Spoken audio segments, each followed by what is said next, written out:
नमस्कार दोस्तों।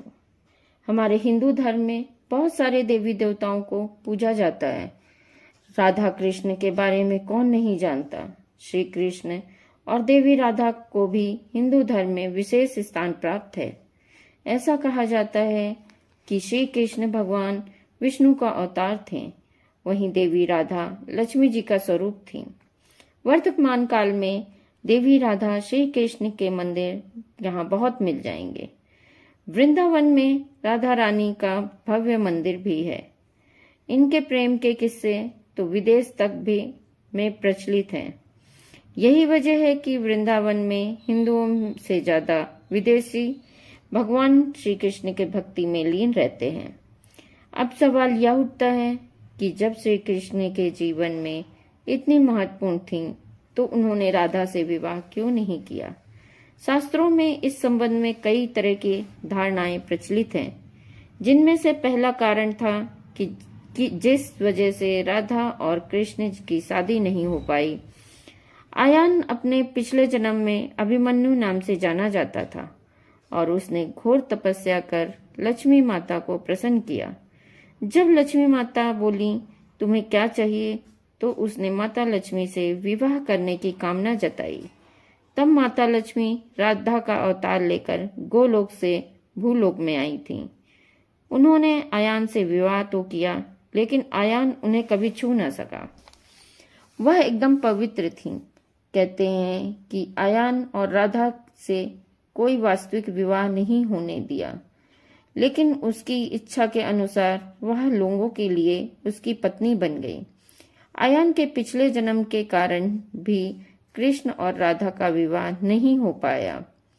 और दूसरी कथा जो पुराणों के अनुसार भगवान श्री कृष्ण के परम भक्त श्री धामा जब उनके दर्शन के लिए गोलोक पहुंचते हैं तो वहां अपने आराध्य को पुकारते हैं।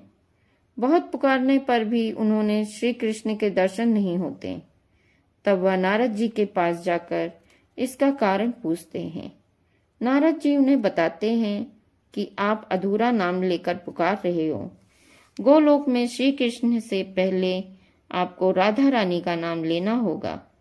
श्री धामा को नारद जी की बात समझ में न आई। वह किसी तरह अपने आराध्य के दर्शन करते हैं और उन्हें भोग में माखन चढ़ाते हैं। मगर जब श्री धामा देखते हैं कि राधा उन्हें अपना जूठा माखन खिला रही हैं, तो उन्हें क्रोध आ जाता है और वे राधा को भला बुरा कहने लगते हैं। राधा ने क्रोधित होकर श्री धामा को अगले जन्म में शंखचूर्ण नामक राक्षस बनने का श्राप दे दिया। इस पर श्री धामा ने उनको पृथ्वीलोक पर मनुष्य रूप में जन्म लेकर 100 वर्षों तक श्री कृष्ण से अलग होने का श्राप दे दिया था। तब राधा रानी का जन्म पिता वृषभानु और माता कीर्ति के यहाँ हुआ और कृष्ण जी वसुदेव और देवकी के यहाँ अवतार लिए। तब जाकर कृष्ण जी जन्माष्टमी के दिन रात के 12 बजे जन्म लिए। उनका जन्म कारागार में हुआ था। तब वसुदेव ने उस बालक को कंस से बचाने के लिए नंदगांव में नंद और यशोदा के यहाँ पहुंचा दिया था, जहाँ उनका पालन पोषण हुआ था। वे धीरे धीरे बड़े होने लगे और कई सारे लीलाएं दिखाएं। जब श्री कृष्ण जी वृंदावन छोड़कर जा रहे थे, तब उन्होंने राधा से वादा किया था कि वो लौट कर आएंगे। इधर माता लक्ष्मी ने द्वापर युग में भी कृष्ण के साथ रुक्मणी के रूप में जन्म लिया था।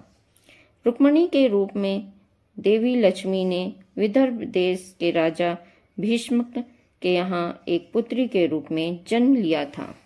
वे कृष्ण को मन ही मन अपना पति मान चुकी थीं, लेकिन उनका भाई रुक्मणी का विवाह अपने दोस्त शिशुपाल से करना चाहता था। जिस दिन शिशुपाल और रुक्मणी का विवाह होने वाला था, उन्होंने अपने कृष्ण की प्रति अपने प्रेम की बात एक संदेश के जरिए श्री कृष्ण तक पहुंचाई और मंदिर में आने को कहा। श्री कृष्ण को जब ये बात पता चली तो रुक्मणी को संकट में देख वह विदर्भ राज्य पहुंचे। जब रुक्मणी पूजा करके बाहर आई तो कृष्ण जी ने रुक्मणी को अपने रथ में बैठा कर द्वारिका रवाना हुए।